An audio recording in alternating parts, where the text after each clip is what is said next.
نبی پاک علیہ السلام نے ہماری توجہ دلائی. حضور فرمانے لگے فتنوں سے پہلے پہلے نیکی کر لو، ورنہ وہ وقت آنے والا ہے کہ تمہاری چھتوں پر فتنے اس طرح گریں گے جس طرح رات کے ٹکڑے گرتے ہیں. حضور فرمانے لگے حالت یہ ہوگی کہ بندہ صبح مومن ہوگا، شام کو کافر ہو جائے گا، شام مومن ہوگا، صبح کافر ہو جائے گا. بخاری میں موجود. اور فرمایا لوگ دنیا کے بدلے دین بیچ دیں گے.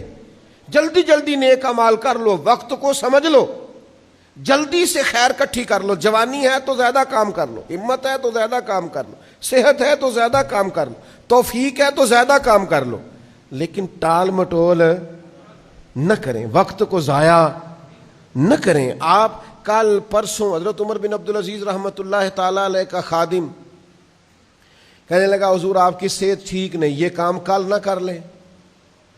تو آپ فرمانے لگے بیٹا تیری بات تو ٹھیک ہے، پر جو کام کل کرنے ہیں وہ پھر کب کریں گے؟